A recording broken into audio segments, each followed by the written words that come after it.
Okay, good evening, everybody. Welcome to the program. It's November the 25th, and you are with the Editor-in-Chief, and we are live. Duncan, Garner, live. Nice to have you company. Evening, everybody. I'm Duncan, Garner. Welcome to the program. Leave us a message and do not hold back. All the details are on the screen there. Will there be cheaper interest rates by the end of the week?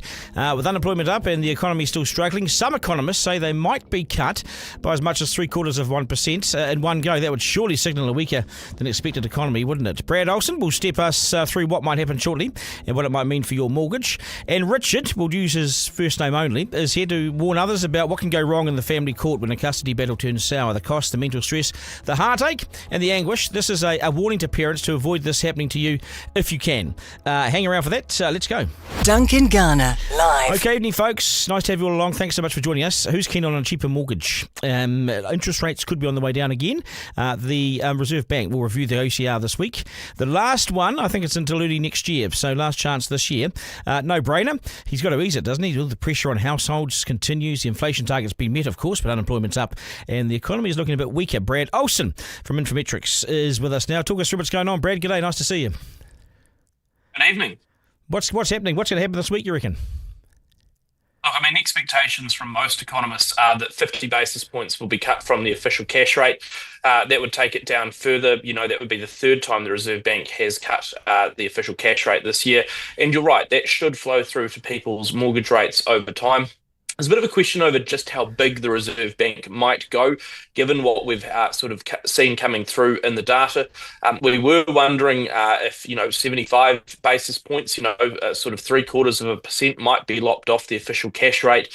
But equally, I think the Reserve Bank could sort of choose either 50, 75, or perhaps even just 25, only because there's such a mixed set of data coming through at the moment. And by that, I mean, you're right, we've sort of had both inflation coming down. Latest official data has it at 2.2%, sort of as close as you're going to get it, just about to being at the midpoint that the Reserve Bank wants to see. So that's good news.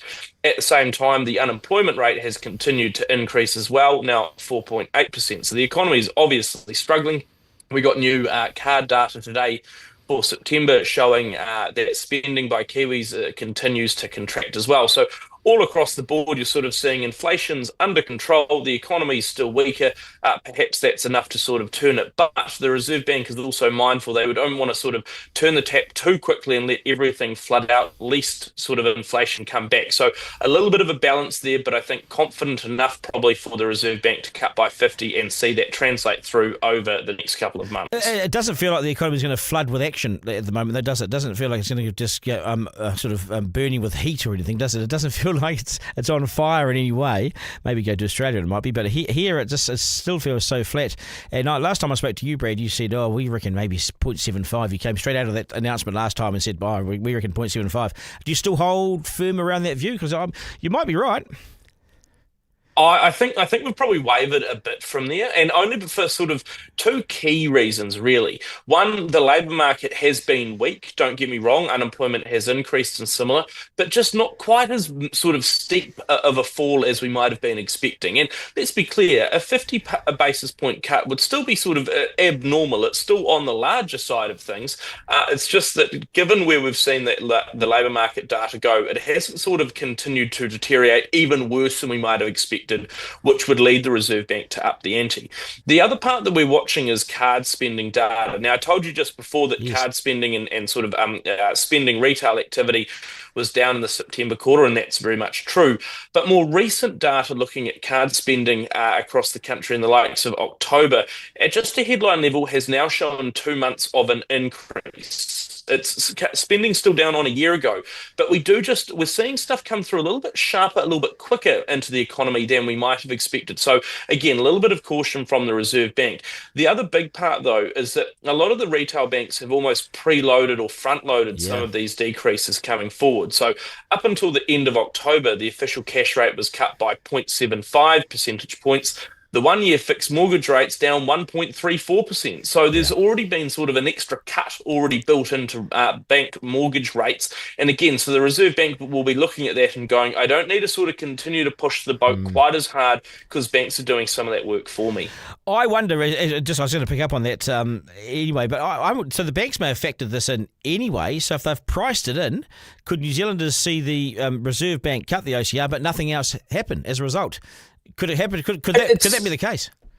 It's possible. I don't think you'll see absolutely no reaction. In fact, I think one of the banks actually cut interest rates late last week or over the weekend and similar. So there's still a bit of action happening on that front. But I think what it does sort of change is that perhaps there might be, we're getting a bit closer to the low point of interest rates. Now, I'm not saying that's going to be immediate, but it's possibly getting closer than we might have thought. I mean, let's be real. I expect that a lot of people out there, probably including myself a couple of months back, were going, well, actually, there's quite a lot here to still go through the system. There'll be heaps of cuts in 2025 to try and stimulate the economy. But we've already been sort of wondering, again, some of those interest rate cuts have been front loaded. Again, we're seeing a quicker turn in some, not all, but some of that economic data already. But the big one for me, when we sort of think through all of that and we're seeing, again, that sort of question is that about a month or so back now, one of the banks, they trimmed their short-term rates. They cut back their 6 month rate, their 1 year, their 2 year. ANZ, but they lifted their 4 and 5 year. And so you're actually starting to get, again, just at the long end of the curve. And I know a lot of people don't borrow at those sort of terms all that often, but it just sort of said, look, if you can get an interest rate of roughly the same, no matter if it's 3, 4, or 5%, maybe we're getting closer to the bottom than already. So again, just a little bit of caution that sort of, betting the house on everything continuing, interest rates continuing to crash lower might not be as feasible as some people might make it out to be. It feels like we've had 3 years of sort of interest rate rises, and let's hope the decreases aren't all over now, because we've only had one or two moves down. Come on, we've got to keep going. That's dead out there, Brad. It's dead out there. To be fair, I think again you will still see more coming through next year, but I think it's a question of, at one point we were almost thinking that you'd see sort of cuts until almost the end of 2025, and I think the question is, because some more of that looks like it's front loaded, sort of how long does it continue, and what is the best strategy for people? Now, not personal advice for people; they should always go and check with their own conditions. But it has been interesting seeing how big the gap has been sometimes between the likes of a 6 month rate and a 1 year rate, because actually everyone's going 6 months at the moment, it seems, because of course it's shorter, you can refix sooner. But sometimes those 1 year rates actually look quite attractive in some areas. So again, I think there's a few moves out by the banks to try and capture business and what have you.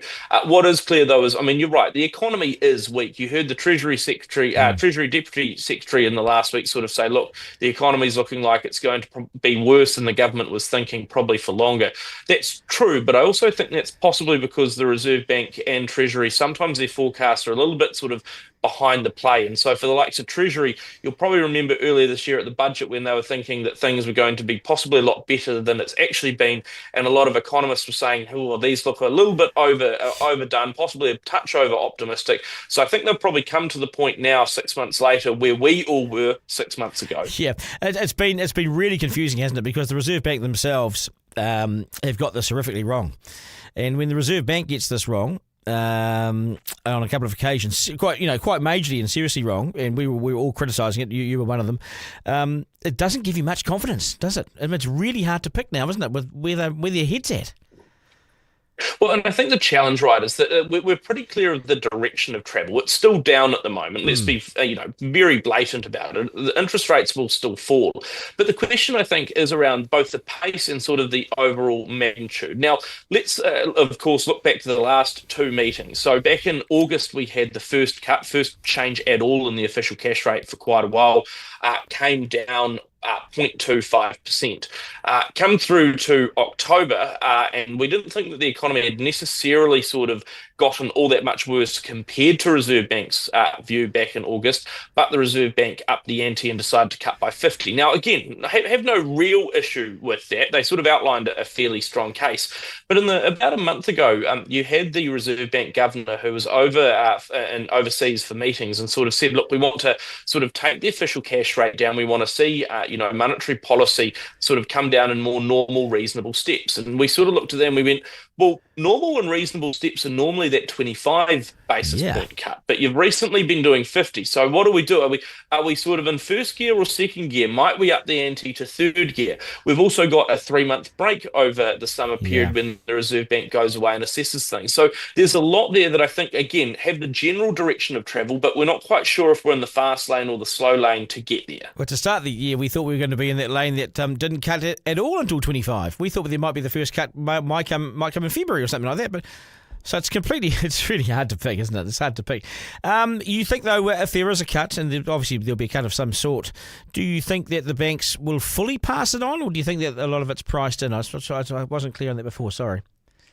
Oh, look, well, that's probably because I'm not either, to be honest, Okay. Duncan. I mean, I don't know if any of us know. And the big challenge, right, is that, so if you've had a bank that's moved in the last week, might they go through after the official cash rate and say, oh, I knew that was coming. I sort of did it beforehand. Or if they move 2 weeks afterwards, is that because of the official cash rate or not? So I do expect you'll still see a response from the banks, but I'm not so certain it's going to be sort of a one-for-one cut, or B, happen sort of around the same time as the OCR. There's a lot of moving parts out there, and I think probably a lot of the banks are trying to recalibrate and go not only where do they think the Reserve Bank is going, but also where are international markets going, because the likes of the US Federal Reserve, with the change of president coming through early next year, that could all change the outlook as well. So a lot of moving parts, a lot of uncertainty, and that's not helpful for anyone at the moment.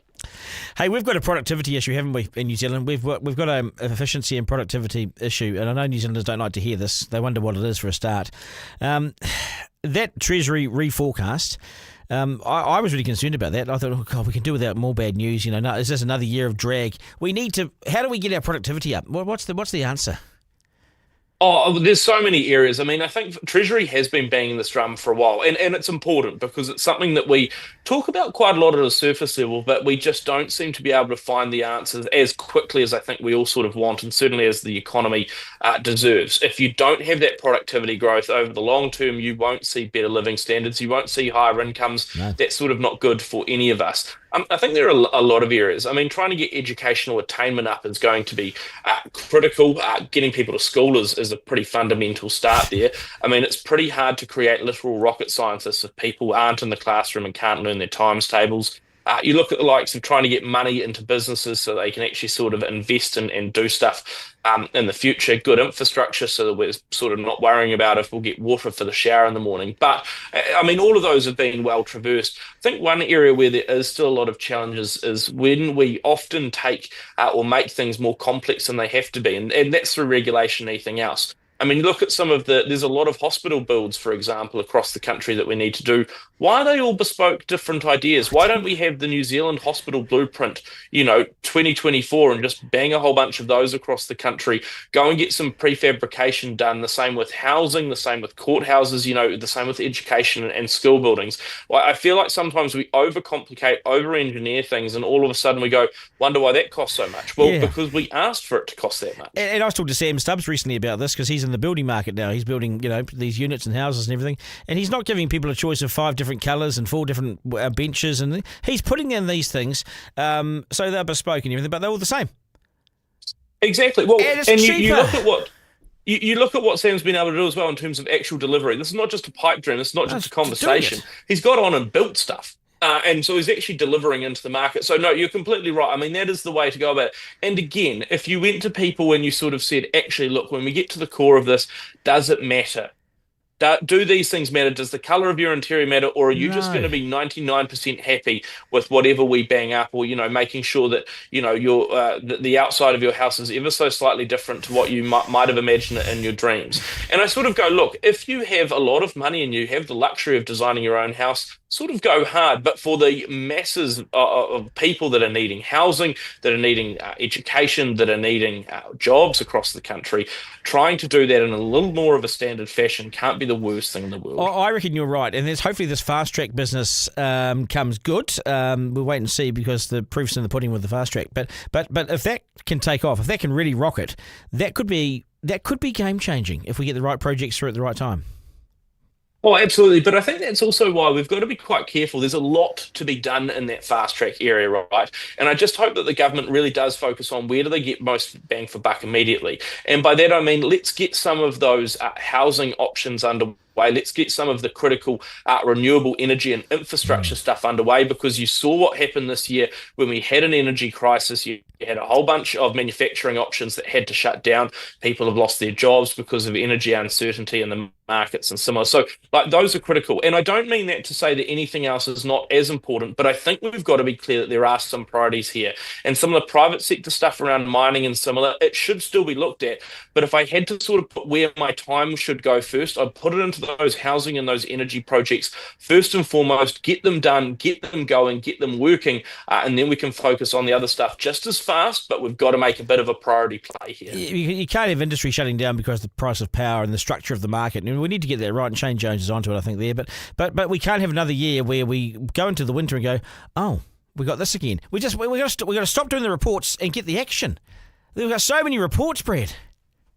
Well, and a lot of the time, right, it seems like we sort of come up with the same solution every time, but also sometimes we're unwilling to do it. Like, I mean, this I think is the big challenge, and that's where I think it's encouraging when you see stuff in the private sector which does deliver. You know, that is what business does pretty well. Yes. It goes, look, whatever the operating environments are, I've got to sort of plow on with it. And you look at some of those manufacturing sites and similar that have closed down, that is desperately sad for those local operators and those local workers. But I think it's possibly better than continuing on for a couple more years, losing a whole bunch of money and taking out even more of the local business with it. So sometimes you've got to make those tough calls. But most importantly, you've got to do it for the right reasons. You've got to have the evidence to back it up. And you've also got to be thinking, like you say, of sort of what's next. And here's my worry. We went through that energy crisis this year. What's to stop it happening next year? Exactly. And us doing the same thing over and over and over again. I've seen nothing that says we're not going to go through that. If you have a look at it, you have a look at the outlook, it doesn't look good. I reckon we're continuing to, the gap between us and Australia, I know we'd like to close it, but it's going the opposite way. I've lost two nieces who have gone there in the last 6 months. There are further and more family members looking at going. This hasn't stopped because of the national government's come to power. In fact, it continued under Luxon. Yeah, although it is a real challenge. I mean, all of these sort of economic trends, they take a long time to build up over time, and they're very hard to reverse quickly. And by that I mean I don't sort of see that as any one government's sort of problem, the current government, the one before that, or even necessarily the one before that. It's a longer term challenge that's come through, but it is incumbent, it's required of the current government to look at those issues and go, look, we've got to put in place the right steps to turn it around. And I think that's why there's sort of a big question. Government's now been in this week, coming up this week, a year in power. And I do think there's a question over what is that longer term stuff? What does the government want to sort of set its legacy? What is it doing to ensure that there are those sort of more productive outcomes? Because as good as something like Fast Track is, and I'm very supportive of how we're going about that, what's after that? Do we sort of do a few sort of projects, 116 or whatever it is, and then say stop, and then we never touch it again? Yeah. How do we sort of clear away that red tape? How do we get that more sort of productive, faster operation in the economy? Because if we don't do that, if it is just a once and done thing, I don't think we'll get the gains we want. No, and then we'll continue to go back to the race relations debates, and that gets us nowhere, because that doesn't make the economy go any faster, having race relations debates. I mean, I think it's just it's a handbrake, mate. It's just a handbrake. I know we've always gone to Australia, but I just think now that we're the training ground for Australia. They come and have these expos over here, and they go in there, they have these workshops, and then we're losing. So we train these people up. We invest in them from age 5 through to, say, 21. Okay, so they've been in university, so we've put huge amount of taxpayers' dollars into there because it's all subsidised, and then they go to the workshop and they've gone to Australia. They've got the accommodation, they've got the double the pay. We've trained them and we got no benefit from them. They've gone, and the Aussies and the English pick them up for nothing. It's always been like that, though, right? It has, and it is a challenge. But the one silver lining, and sometimes it's desperately hard to find a silver lining there, is they wouldn't be coming here for our talent if they didn't see something in us. So we've got some good stuff. We've got some good solid foundations there. We've got some good underlying people, some good quality stuff happening. We just need to utilise it better as we go forward. Yeah, no. Hey, always good to catch up, Brad. It's been a couple of weeks, so nice to see you, mate. Thank you so much. Lovely to chat. Okay, cheers, mate. Duncan Garner, live. Yeah, he's so good, he's so sharp, and I think you understand economics after hearing that, you know? It's the sort of guy that just makes it clear for you, right? Yeah, Brad's great. It's great to have him on the show. It is, isn't it? And it's been a while since we've had Brad, you're right. So it's we've been so busy, guys. We've been so busy creating a show, you know? Oh, I know. It never stops, does it? I know. It's a bit of a lull in economic news, but I mean, with his brain bang, away we go. Yeah, okay, exactly. 3 questions. Here we go. 3 questions from the editor-in-chief. Well, I do like 3 questions. The public demanded it, and the police have listened. Put the police back into the Auckland CBD, they said, or at least open a damn office in the city because the current one's on the outskirts, and they have done it. This is what the public wants. They want a visible and lively police force responsive to public demands and complaints in the CBD of Auckland. Well done, government, and well done, police. You listened. And that's a good start, isn't it? Well done. And number 2, amazing what fresh faces can do. Old Andy Costa looked utterly ineffective, didn't he? Full of excuses and not much action. But changed the seats around the table, and there are more cops in the city as well. New office opening, and the gangs are being flushed out of their gang pads in their undies, in nightshirts and PJs. In the middle of the night. Maximum convenience to the public, maximum inconvenience to the gangsters, and that's what you asked for. 3. What do you give the ABs out of 10 for this year? I'm going to ask guys this shortly, but I'm going 6. But only just. They were in every game of the year, so that's fine. It's taking time, though. The forwards look all right, don't they? And then they don't. We need consistency. We need 80 minutes, and we need to take the points when they present themselves. Traditionally, All Blacks have been innovators and the fittest and the smartest, but we don't own those tags anymore, do we? And what did Ethan de Groot really do wrong? I'd love to know. Am I just outside the loop? Does everyone know? And it's only me that doesn't know. But anyway, I don't know. Duncan Garner, live. What do you reckon he did, Isaac? What do you reckon he did? What did Ethan de Groot do? What did he get up to on that tour? I don't know. It was all like hush hush, wasn't it? Yeah, it was. Yeah, what was it? It was internal. Didn't meet internal standards. What does that mean? You bought a bird home? Yeah, probably. It just went out for one too many nights over on the town. Who knows? Because it's very corporate jargon, which I know you don't like. God. I know you hate that. And so didn't meet internal standards. Blah, Yeah, you blah, got blah. pissed. Yeah, probably. I mean, to me, it says that. And honestly, it might not be. And using the phrase "didn't meet internal standards," it could potentially be putting Ethan under a little bit of stress, and maybe he didn't actually do something that bad. But everyone's just assuming. I know. Well, we're assuming it's booze and birds. Exactly. We should have a little section on the show called the Hansen Corner. Mm-hmm. Scott Hansen, the assistant coach, the backs coach. Yes. Because he is Mr. Corporate Speak. He is Mr. Corporate Speak. All Blacks are excited for the opportunity. God, he does my head in.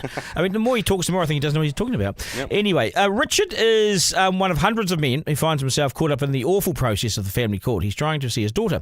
It's dragged on for years, and trust me, it is soul-destroying. Lawyers make so much money, and parents start to question whether there's any point in remaining on planet Earth, to be fair. It steals your heart, robs you of your soul, and grabs any hope that you may have had. Personally, I think it needs a major reform, not by vested interest, but by us, the people who are sort of impacted. Now, I spoke to Richard a little bit earlier on today. This is his story, and he wanted people to know because he wants it to be a warning to others.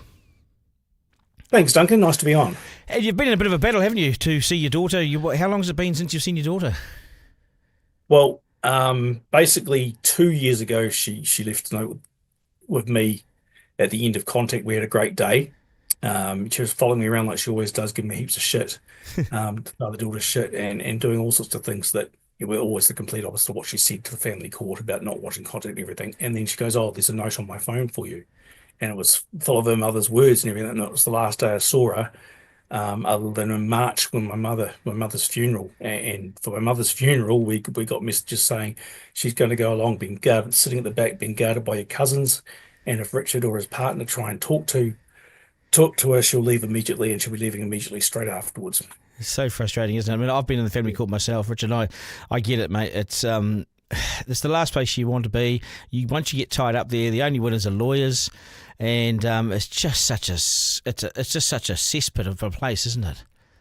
Oh, absolutely. As the lawyers win big time, and the lawyers, some lawyers have some morals, and some just, all that matters is my client winning, and I will lie and lie and lie for them, and as much as I possibly can. I'll make preposterous allegations. I mean, one example is the lawyer gets up in court and says, "Your Honour, Richard, his current partner, and both their daughters are living in a single bedroom at Richard's parent house," and I'm like, what the hell? That would be so easy to prove if it had any truth to it at all. Yeah, and the child lawyer not only believed it, it took my mother actually going and sitting down and having a meeting with him, demanding a meeting and saying, "This has never, ever happened." Then he wrote an email back to them, which he eventually sent me a copy of, and it said that he had believed that I had sent him an email telling him what was true. And he had to go through three different folders, and he couldn't find this email, so he had to admit that it was wrong. But she managed to convince him to take a stage further, that the other partner at the time was packing up from her house 3 kilometers away and bringing her daughter over here to live in the single bedroom at my parents' house with me and my daughter for the weekend, and then going back to her house. And I'm like, how can you believe this preposterous nonsense? How much do you reckon you've spent? And credibility. How much do you reckon you've spent? How long have you been in the court for? Oh, thousands and thousands. I just stopped after the first lot of legal aid that I repaid. I just stopped as many people do, and just because you spend thousands and get absolutely nowhere, and you're Oh, battling them with a free legal aid lawyer, unlimited line of credit. You know, I've got documents showing that she had $90,000 in credit for her lawyer, and it was just ongoing. They assessed her to have a maximum repayment of $19,000, and she hadn't made a single repayment. I constantly challenged this, and no one was interested. I challenged legal aid and said, "Look, this is crazy. I can't afford to just spend money on a lawyer getting absolutely nowhere. I've got issues with partners that don't want me spending the money to try and see my own daughter.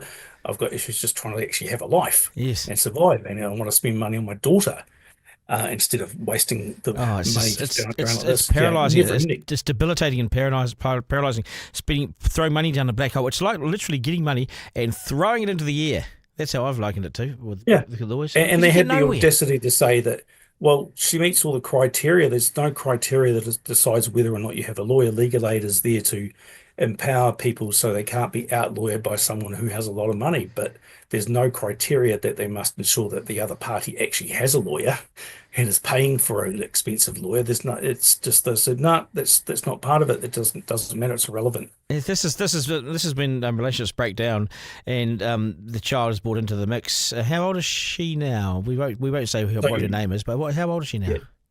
So she turned 16 in March. Yeah, okay. So you've missed out the last couple of years of her being a teenager. You haven't seen her. And do you think and is it being aided and abetted by lawyers and the mother and everything? Is it? It's Oh, well and truly. Like we had six 133 reports, and a 133 report, and essentially is an independent family court psychologist report that the parties don't even get to have. Only the lawyers are allowed to have it, and that all of those reports had recommendations, and the mother refused every single recommendation in every single report. why does the court allow this? Have you asked the court? Kept put an end to this? Yeah, I keep challenging the judge. Saying, for goodness sake, you've got all the recommendations. The report writers backed them all up. He said that she can't do all the things that she's doing now. She's blocking contact in between um, face-to-face contact, which was 8 hours every 3 weeks.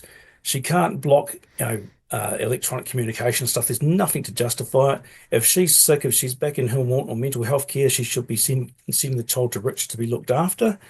And he said there's no reason to justify any of these actions, and the judge would not rule any of his recommendations. He said it's got to be legally challenged in a You hearing. see, where's the fairness in And this? See, you're in the court and you're looking for an outcome. You haven't seen your daughter for 2 years. You have every right yeah, to see her. Sounds like she's well and truly in mum's camp there. Bit of poison probably.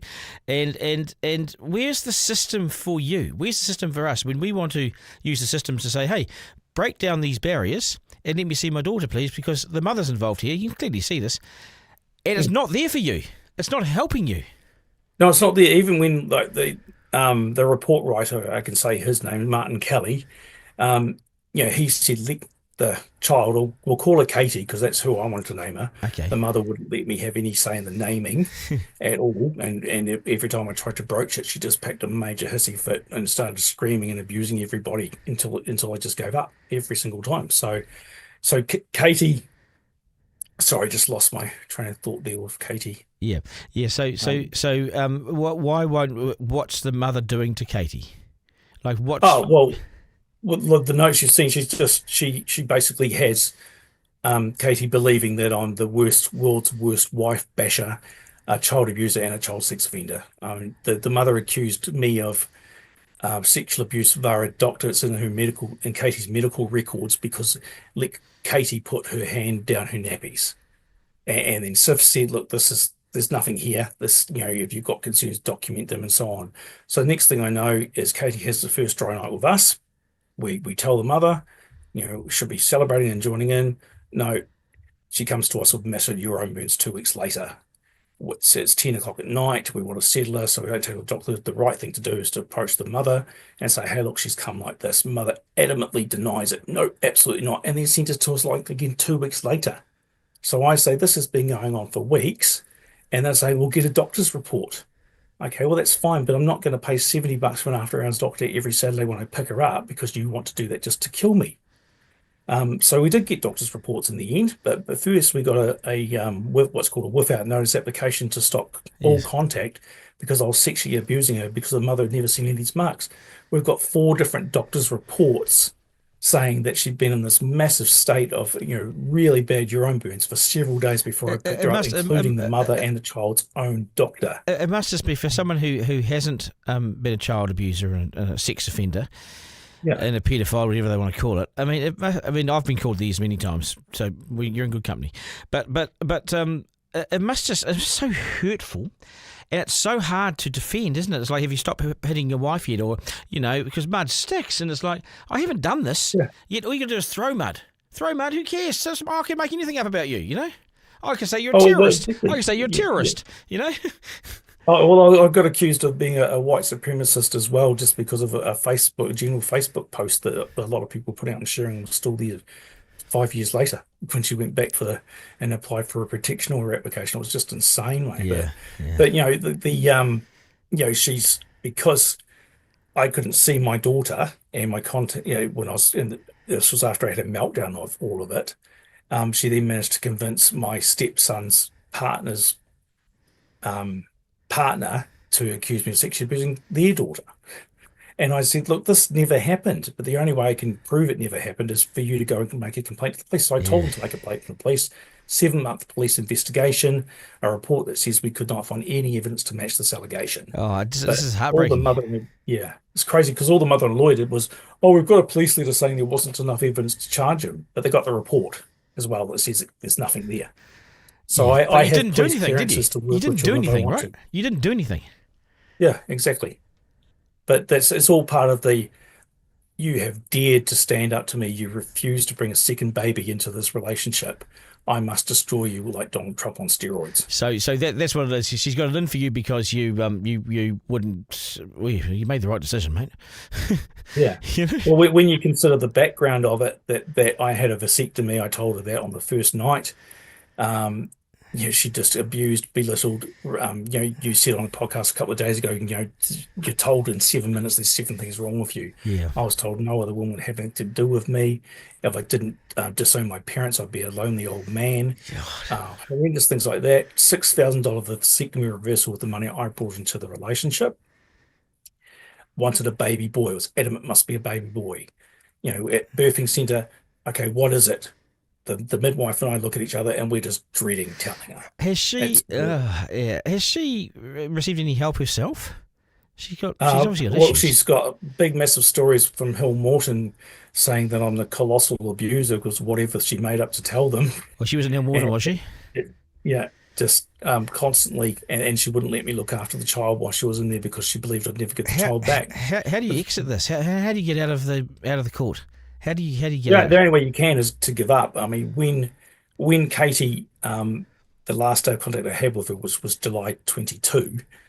Um, left the note full of her mother's words, which I've sent to you, but we can sum it up by saying, every day I want to die because I have to see you for 8 hours every 3 weeks. Yeah, I see It that, gets yeah. to the point where your child is under so much pressure they must tell It's all just the not authority fair. they Yeah. want to die because they have to see you. It's like that once again it's you that has to stop applying for the contact the mother doesn't want you to have, or she makes the child suffer. And so she wins. So she wins and you lose.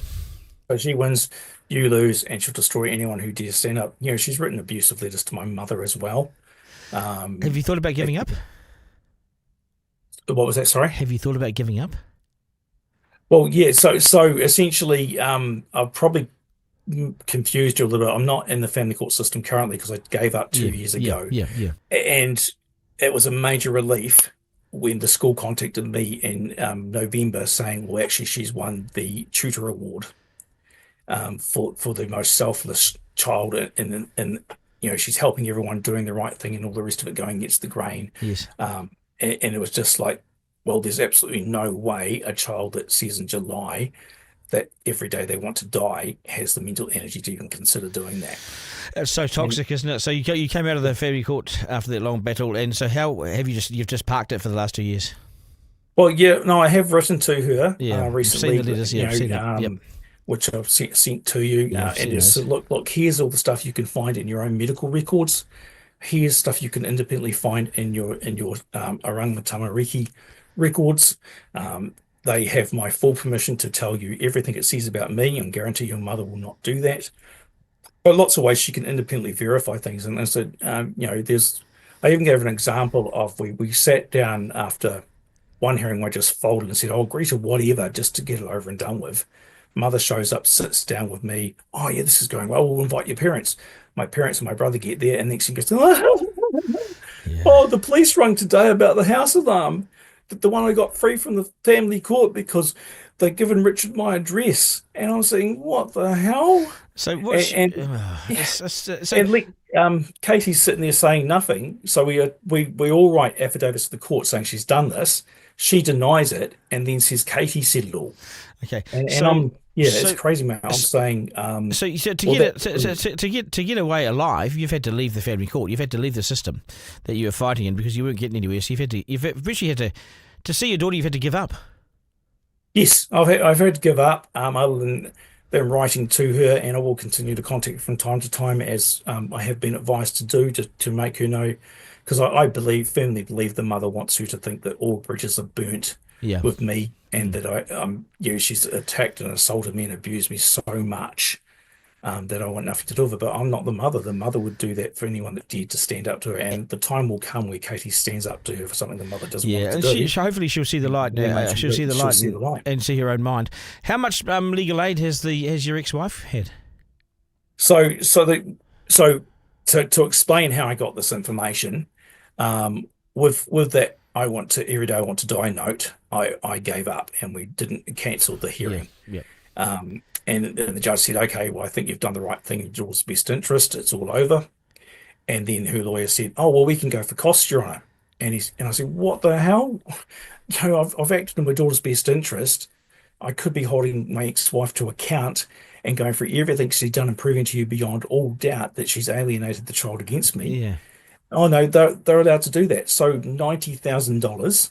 That's your bill. So $20,000 of that was for the protection order application that was dismissed, the hearing in regards to it because she wouldn't drop the application, the High Court appeal, and the appeal court appeal. That's just for her lawyers. Oh my God! So if you take that away, there was $73,000. They wanted and they had a maximum repayment of $19,000. So you're having to pay that off, are you? You're having to pay that. Yeah. So the judge, they applied for the judge to ordering me to repay $73,000, and I had to write back and dispute it and say so and so and so and so. In the end, he decided that I had to pay $8,000 out of her $19,000 because I kept submitting evidence of photos and stories and witness What a statements. mess. Okay, so what's your advice then? then? She got it written off, mate. She got the balance written off just by her big long story from mental health services about all the things she claimed about me. So you're left with 8,000. But what's your advice to men who are in the family court system? Because a lot of them will hear this and go, look, get out. You're only going to win if you can be an emotionless robot that is not suffering from domestic abuse of having your child withheld from you and you being lied about to justify it. Yeah. So as far as my experience in the family courts, a mother can do nothing wrong. She can abuse you. She can even abuse the judge on the stand, and all they want to see is the father's angry. Oh, well, therefore everything she says must be true. As far as the family court's concerned, not being able to see your child is not considered domestic violence. So I say to people these days, I say, look, if you're considering having a child with someone, they're saying if they have a child that'll stop all the problems, it's bullshit. You need to think of them at their absolute worst and then think of them like that every single day with your child stuck in the middle of it. It's a good place to leave it. It's a good place to end it. Richard, I thank you for your time on the program. We'll leave it there. Thank you, sir. Right, thanks, Duncan. I look forward to hearing about your blood donation. Duncan Garner, live. Yeah. Now, that there, Isaac, is the reason why you want to stay out of the family court. Okay, there's your reason why this is so taxing and it's just so paralysing. Yeah. If you can avoid court in general, lawyers. Avoid toxic relationships and lawyers. Yeah. Well done. well spotted. Right, Slam, It's the Slam Dunk. Now, I wonder if the All Blacks have cocked up this haka thing, there's the hiko and the haka, and turned it into an embarrassing end-of-year home goal, which has left a few of them with some egg on their face. Hear me out. The thing is, the All Blacks usually get good press, fawning press from the New Zealand media, who are so scared of doing anything that might see them lose their privileges, so they're up their bums. For me, I don't give a right royal shit. I have nothing to do with the All Blacks in terms of formal relationships. And sure, I love the ABs like the next Kiwi does, but I'm also an objective, independent journo who doesn't rely on access to the ABs to put the next feed on the table, So I'll tell you the unadulterated truth and give you the strongest opinion of anyone in New Zealand on this. I think the All Blacks have been caught out and they've cocked this up. I think they have had two positions on the haka, and TJ's support for the hikoi, and it's now overshadowed his final game, and sadly Sam Cane's as well. This is slightly embarrassing for the team, and it makes for an uncomfortable end-of-year finish. The last thing the All Blacks want to do is to get too political and side with anything that can see them inadvertently siding with a political party. It is toxic. Stay away. You want to stay away from anything to do with politics. Mixed with politics and the shit stinks. Okay, and it sticks to you like a virus. And it comes down to what he told Razor, I reckon, and what Razor thought it was compared to what it actually was. Here's my take. TJ apparently told Razor, it's about the unity of the people at home. Unity, sounded great. Unity, unified. Great there, Razor like that. And Razor swallowed it hook, line and free snapper, hasn't he? What TJ knew was the Māori people had come together, not the whole country. If anything, the bill divides New Zealand by those who marched and those who are angry about those marching, or those who back Seymour and those who don't, or those Pākehā who feel left out of this debate and those Māori who feel Seymour is taking precious, hard-earned rewards and privileges away. It's divisive. It's the damn opposite of unity. How TJ pulled that one over their eyes. Nice try, but you sold a pup to Barrett and you sold a pup to Robertson, who both commented after the game that it was a show of unity, wasn't it? Unity? Not quite. The All Blacks confirmed the fuck up as well by editing out the TJ chest beating bit at the start of Titiriti, when the haka, the big Titiriti bit of the haka. They took that out. They edited it out. When I posted it on the official All Blacks page, they took out the first bit. Nothing like the corporate deleting something to draw further attention to it, right? Whoops, it's not there anymore. Oh, look, it's gone. Why is that? Why not post it? And what did you think was going to happen by choosing the world stage to make the big chest beating moment? Duh. TJ's become almost bigger than the team, and there's no such thing in the All Blacks. The game was shite, the worst advertisement for rugby. Maybe the All Blacks were too busy reading the Treaty Principles Bill rather than the game plan. That's why they stuffed up Isaac. They were reading the Treaty Principles Bill a week. I doubt it. But TJ, did he really have to overshadow this game with this? Or could he have done it on his day off? Or maybe on the day of the hikoi. Do it on the day of the hikoi. Done his own little short video, but then it wouldn't have been occupying the world stage, would it? Getting into bed with politicians always means you're going to have to shower twice at the end of the day, and then it never ends well, and you still feel grubby. I worked at Parliament for 20 years. You have a shower, end of the day, and you still have the shit on you. You'll always feel grubby. Now, the All Blacks should stick to rugby. They don't have to be walking poster boys for the hikoi. It can be stuffed up and end in tears. The only statement that they made came with knock-ons and drop balls at the weekend. I mean, I get that TJ's proud of his Māori heritage. That's great. He's been one hell of a competitor in a great career. And well done, TJ. But has he read the bill? Seriously. Has he read it? Has he, if he feels so strongly about this David Seymour stuff, has he made a submission to the Select Committee? Has he? Has he written to Seymour about his feelings? What is it that he's so upset about? Has he even gone and seen his local MP maybe and talked to her about it? Is the rugby union taking a stand against Seymour? I mean, is the rugby union formally behind this? Do they back the hikoi as well, or is it just a few in the team? The few players that turned up around the Tino Duncan sovereignty flag? Is it the entire rugby union or just TJ? This stuff can get messy, you see, and then form a life of its own.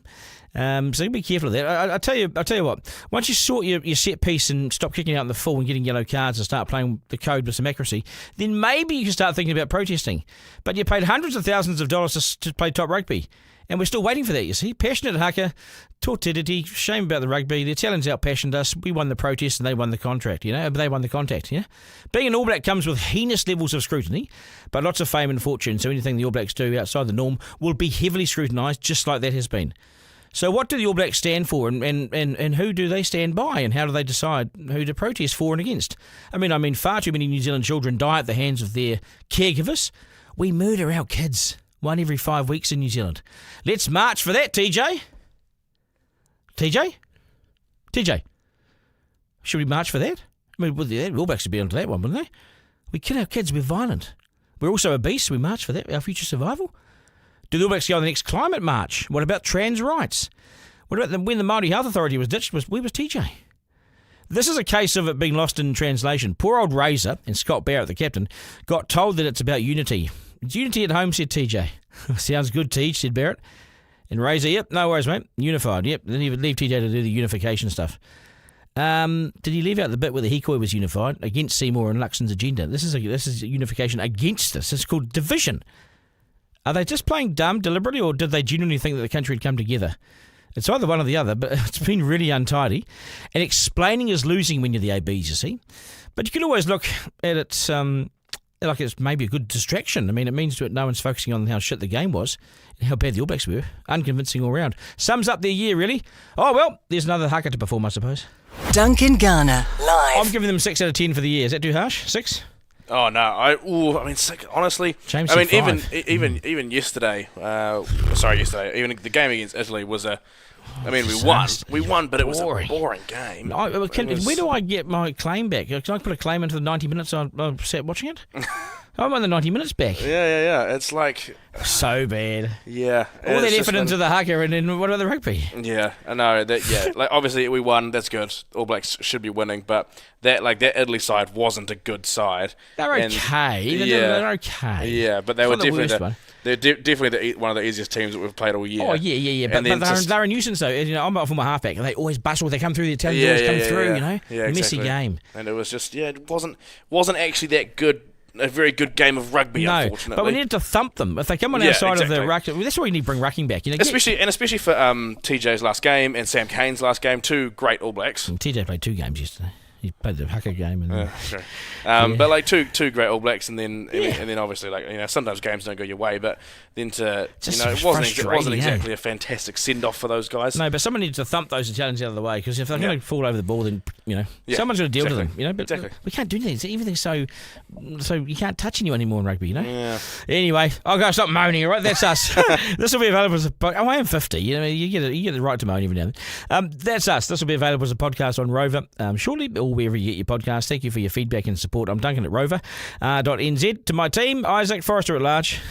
I'm going to stop saying this. Thanks, guys. We'll do it again tomorrow. Remember, life is no dress rehearsal. There's only no curtain raiser. This is it. We live in the best country on earth, so get out and enjoy it. Have a great evening. Take care, New Zealand. That was Duncan Garner, Editor-in-Chief Live. Missed something on the live stream? Text Duncan to 3598 to listen back on the podcast. Want to get in touch? Call 0800 863 293.